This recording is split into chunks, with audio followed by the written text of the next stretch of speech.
Hello and welcome to a brand new episode of Big Deal. I'm Nisha Podar. Now, as India grows, the small and medium businesses will need more capital, an area which we all know is already underserved and underbanked. So what are these avenues which is going to really fuel the growth in the SME space? Let me welcome on the show the panelists who really focus on this space. Let me welcome Siddharth Parekh of Paragon Partners, Aseem Dhru of SBFC, and Sumant Rampal of HDFC Bank. Hi. Gentlemen, so good to have you on CNBC-TV18, and thanks so much for stepping by in the studio for a better discussion. Now, Sumant, beginning with you, it's often said that banks do not focus on this particular area. Now, do you think that the banks would train their eyes towards this as a customer base for banking the SMEs, because the growth potential could be huge there? Oh, absolutely, Nisha. And I think this is a segment that we at HDFC Bank, and I've seen others also very heavily focusing on. Last half a decade for sure has been fantastic in terms of reach to this particular segment. And we are very happy and very proud of our association with MSMEs. Right. And it is growing. It is growing pretty well. Our biggest strength has been that, and MSMEs love it because they see a bank coming with a plethora of products to them. It's like providing them not only financing, but the entire banking product suite, which is the most important thing for the MSMEs. It's just not about money, it's also about the banking facilities. Right. Let's talk about SBFC, focused on this space. Now, Aseem, from the banking background, you actually focused on this area and started this NBFC. How have you seen in the last few years the growth and the potential of this segment? So see, NBFCs are coolies of credit. So we take credit from banks and then take it down and parcel them out to the small businesses across the country. And we kind of fill in the gaps left by the big rocks, the banks. So the MSME in India is a blind man and elephant story. So everybody looks at the MSME and finds it and views it differently and finds it different. We focus more on the micro end of the market. There are 64 million businesses in this country, and only about 9 to 10% have any access to organized finance. So the market is pretty deep. It is very long. It's a long runway, but it is difficult because these businesses are ubiquitous. They are there across the country. And for you to be able to reach out is a big challenge. But big challenge, if you solve it, big problems, there are big payoffs. All right. So high risk, high reward can also be one of the aspects. Now, Siddharth, private equity, they have not looked at this space. What have you identified in terms of the potential in this area? And what is your key focus when you invest and give equity capital in the SME space? Thanks, Nisha. Our focus as a private equity fund has always been in the SME space. We identified this space as a large investing opportunity. Given the funding mismatch here, there's a huge supply-demand mismatch. According to our research, there's about a 60 billion equity gap in terms of funding, and only about a quarter of that is filled by internal accruals of the SMEs. So we think that there are fewer funds operating in this space, and this gave us the opportunity to invest growth capital to really help these businesses scale up through capital and also through our expertise. So we focus on the mid-market space. We invest growth capital. We look at businesses that have already proven product market fit and have scaled to a certain degree, and then we look to take them to the next level of growth. Right. So in a way, if I say, Siddharth, you also help in bringing about all those important governance standards and probably shift them from unorganized to organized. Is that something that you have experienced as well? Yes, absolutely. We work very collaboratively with the management teams and the founders to really establish robust governance structures, systems and processes, help them navigate on-the-ground challenges, and get them to the next level where they can potentially go for an IPO or be sold to a larger business. So we work very closely with them to institute a lot of these practices. That's right, the best practices. And Sumant, now banks, when they look at smaller businesses, with so many pieces of the puzzle not in place yet, Do you think there's a lot of advisory that comes into play? And how many banks, you speaking from the sector, so how many banks are really focusing on this?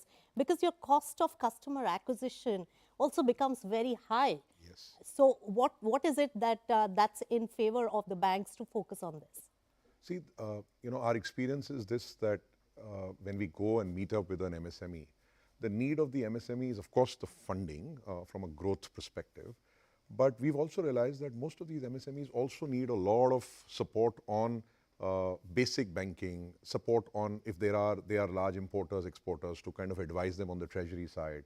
If they are wanting to grow within the country, how cash management services, digitization, technology can really support.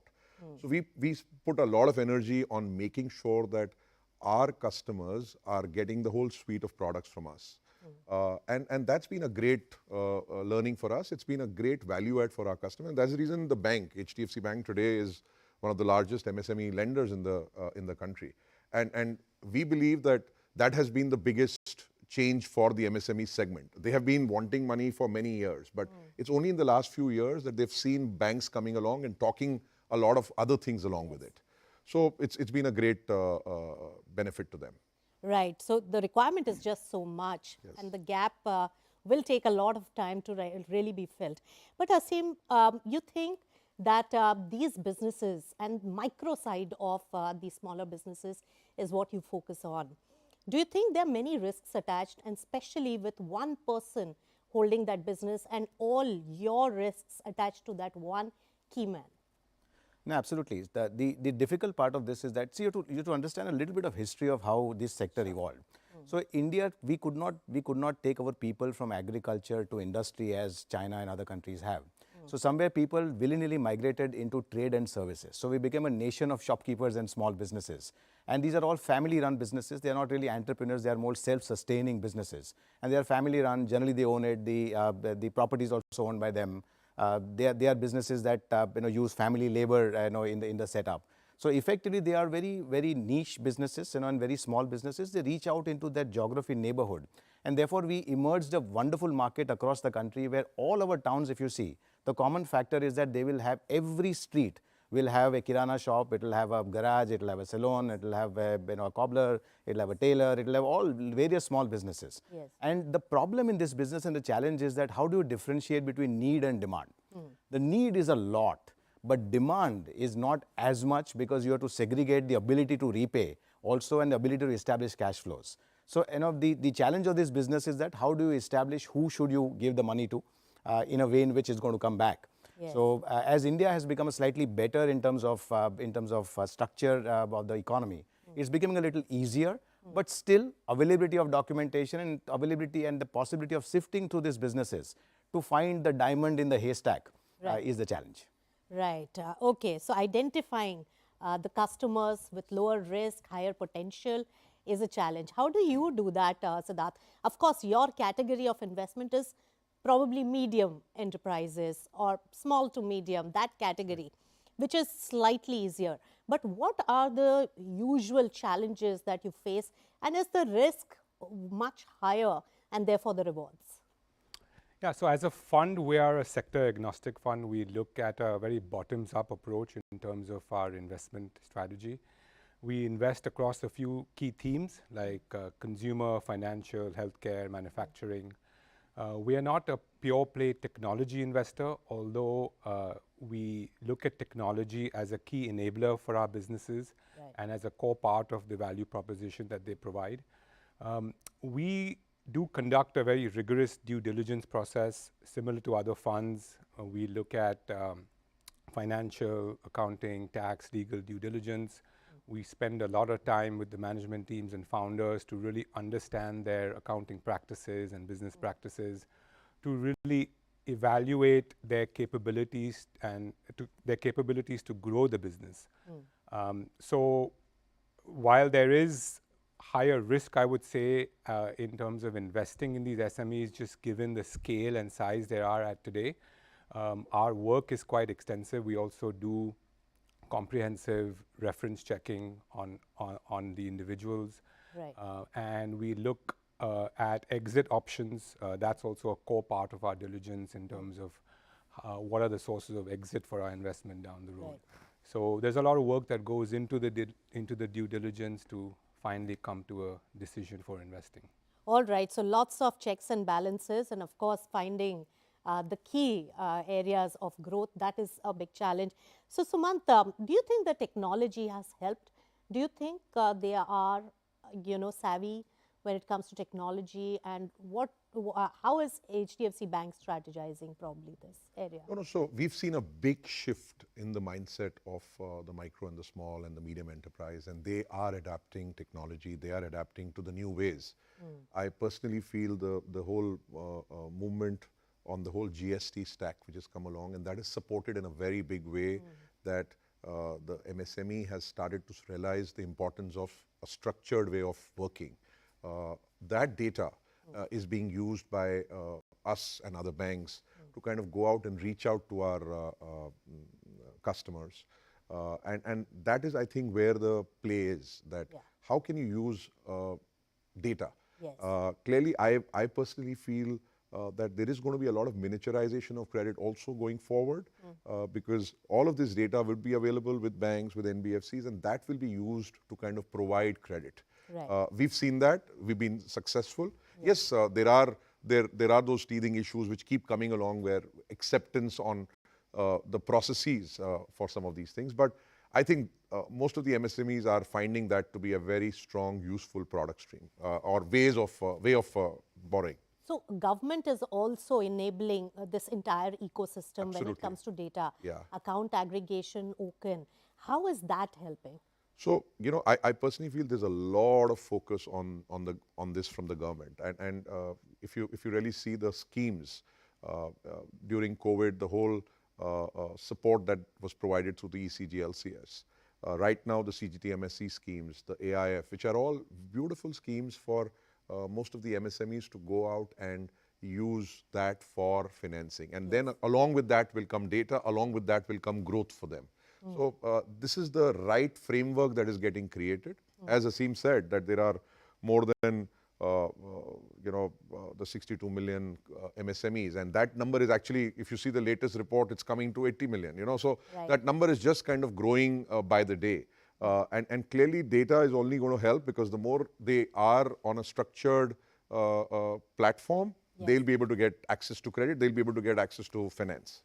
Right. But Aseem, Siddharth made a point about checking the financials.